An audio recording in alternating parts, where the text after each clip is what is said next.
Welcome to This Must Be Heard, a recurring podcast featuring discussions of Delaware County Community College's events, achievements, and initiatives.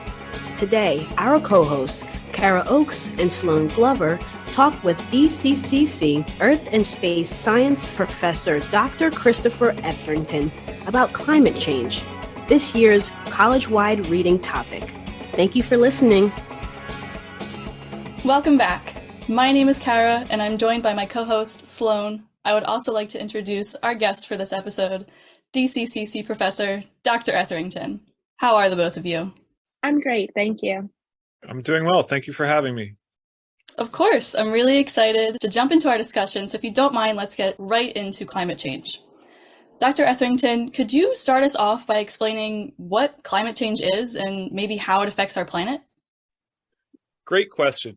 So climate change is typically described as the long-term changes in Earth's weather, specifically when we're talking about temperature and precipitation.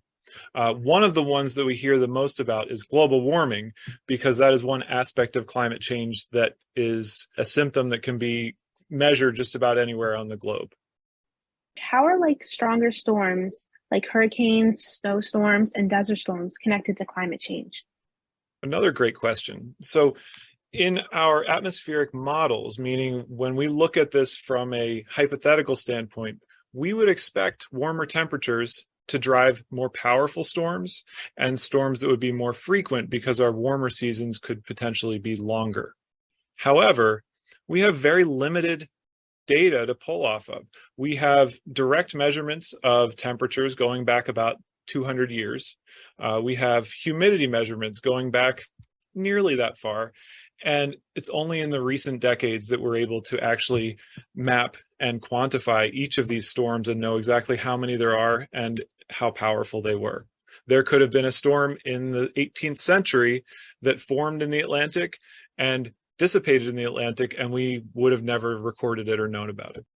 It's really interesting to know that there's kind of this secret history then to weather. There are so many things, so many historical weather events that we have no idea about that might have actually helped us find out more about climate change and could help us find out more about climate change, but we just won't know. So while you were explaining what climate change is, it really got me thinking about how did we get here? Could you maybe give us a timeline of climate change, Dr. Etherington? Sure. Well, if we want a timeline about climate change, we have to go back very far. Earth's history goes back 4.6 billion years. And throughout much of that time, the climate has been changing, sometimes slowly and sometimes very abruptly. And the abrupt changes are often a result of major mountain building events, major atmospheric changes, major ocean changes, or life. When land plants first took root, our atmosphere changed significantly. In recent time, geologically speaking, meaning about the last 2 million years, it's been documented that there have been several dozen glaciations and interglacial intervals, meaning the Earth had glacial growth, glaciers got larger, we call those an ice age, and then we had the opposite, where the glaciers receded, and we've had those about 30 times over the past 2 million years. Dr. Etherington, a lot of the things that you've mentioned is stuff that happened before humans were around to actually see it. So how are we able to study these past climate events? Oh, Cara, that's a great question. A lot of times we have to, especially when we're going further back, is we have to look at what we call paleo proxy data, meaning data points that we have instead of actual measurements, whether it's looking at prehistoric coral reef composition or taking a look at what types of organisms lived in which areas. We're able to infer some of those, and when we have enough different models, we get a pretty clear picture as to what the climate was like. And historically, climate changed relatively slowly. It happened many times throughout Earth's history, looking as a result of greenhouse gas concentrations, which is what we talk about today, as well as things like solar radiation changes, as well as the orbit changes of the Earth. And more recently, we were able to quantify some of these in recent decades and start to sort of better understand how humans play a role in present day climate change. Scientists first proposed in the 19th century that climate change could occur as a result of greenhouse gases, specifically carbon dioxide. It was studies in the 1960s and 70s that actually confirmed this with direct measurements.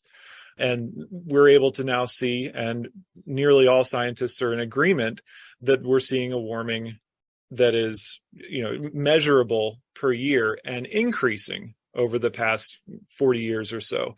It has been varying by location, but globally we're seeing this rise. This made me think about how the flooding in Yellowstone is so impactful to communities and to climate change. I'm just wondering, how is this connected to climate change today?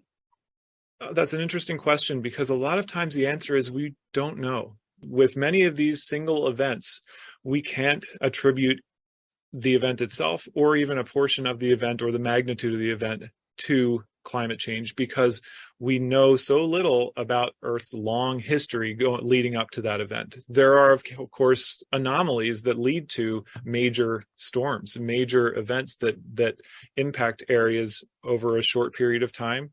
And these are very difficult to take a look at. When we have events that are ongoing, sort of more of a stealth hazard like that, meaning that, when we look at a natural disaster, we can see when that begins and ends. But when something is creeping up on us, like sea level rise, it's a little bit more challenging to feel the impacts of immediately, but it is much more measurable. So when we're looking at short-term climate change over decades, right, those are the most important data points that we can have, is understanding what normal is looking like, and to see how far outside of this, what we call zone of variability that we've observed in Earth's history, we might be moving or we might be in. So if what we're seeing right now continues, what will the future look like? Well, Cara, most scientists agree that we're going to see some difficulties with crops, some water shortages, some melting of permafrost that could potentially amplify or have positive feedback towards climate change, meaning making it warm even further. We're looking at additional extinction of species, economic impacts from the loss of crops and fisheries. And a lot of this is well documented, but there are a lot of questions that are still out there to be answered. Can you talk a little bit more about what has been documented? Sure. Well, besides the global temperature rising, we do have a pretty clear understanding of the carbon dioxide and methane concentrations in the atmosphere, and we're able to see those increases and therefore model what the future might look like. And we need to keep in mind that it's not just temperature. Precipitation is part of climate as well, and precipitation is a major part of climate zones. So when we're seeing an increase of precipitation in one area and a decrease in another, it could create hazards for people and for ecosystems in those areas. And we are seeing this in some places already. And all of the models that are coming out of recent publications, as well as the Intergovernmental Panel on Climate Change, the IPCC, are indicating that it is going to be very challenging to turn the corner on this. In doing my own research, I found that methane production from cows is significant in affecting climate change. What are your thoughts on this? Oh, that's a great question. And it's one that sometimes people like to laugh at because it is coming from literally cow waste. When we consider all of the sources of these greenhouse gases, we need to take into account the ones that are coming from sources that aren't just related to fossil fuel burning, and that also come from, really, it's the decaying that leads to methane. And that comes from both our landfills as well as a lot of agricultural processes that we're using today. It was really interesting to hear you talk about the other sources of emissions, because people always focus on the oil companies. But so now it's making me wonder what can be done. So Dr. Etherington, based on what was said today, can you tell us what we can do as people to help the planet before this point of no return happens?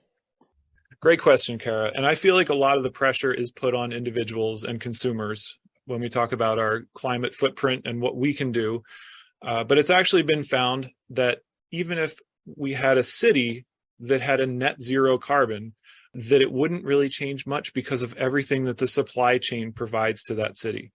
So we need to think bigger than that. Humans need to think bigger than that.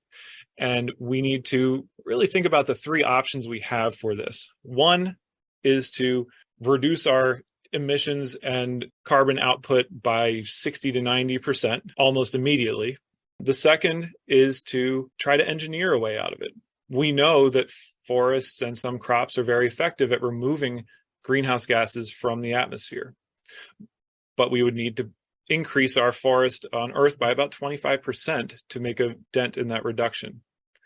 And third is to try to adapt to it. And I think that there is some pieces that could work from each of these, but ways to better handle water resources, ways to mitigate flooding through large engineering projects surrounding cities that are at risk and regions that are at risk, looking at new and different crops that might thrive better. And that could ease up some of the space that could then be used to return to forest or to try to remove carbon from the atmosphere. So the short answer is we really need to build some more political will in this country if we want to tackle a problem like this, to collaborate as a nation and globally to try to tackle some of these impacts, because it is a stealth disaster. It is something that is slowly creeping up and is not going to have a definitive starting point and ending point. It's just going to continue to be there and impact us as long as we're on Earth. I know it's a largely global corporation effort, but what is one thing I can do to make a change, as it's really important to me?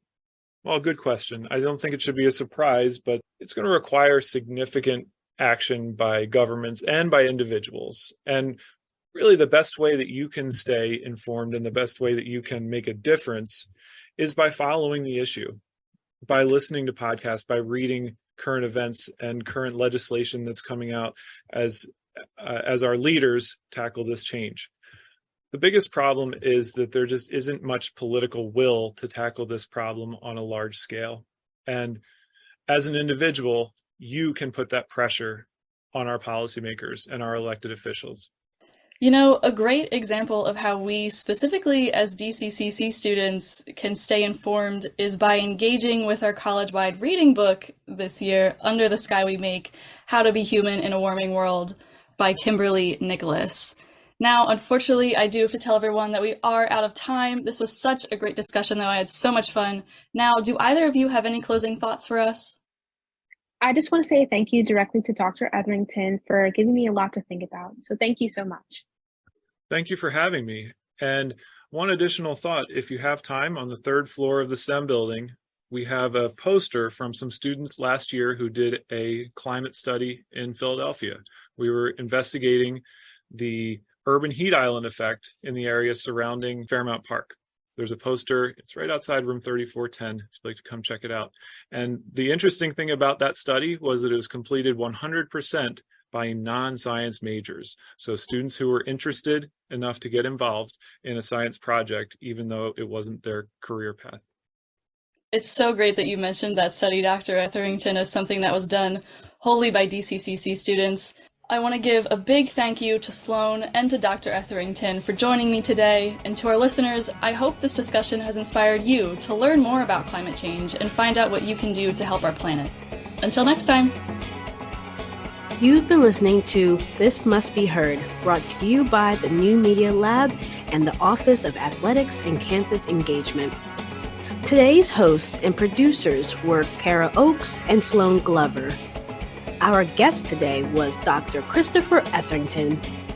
Our co-executive producers were Tashia White and Raven Amaro, and Tashia White also directed this episode.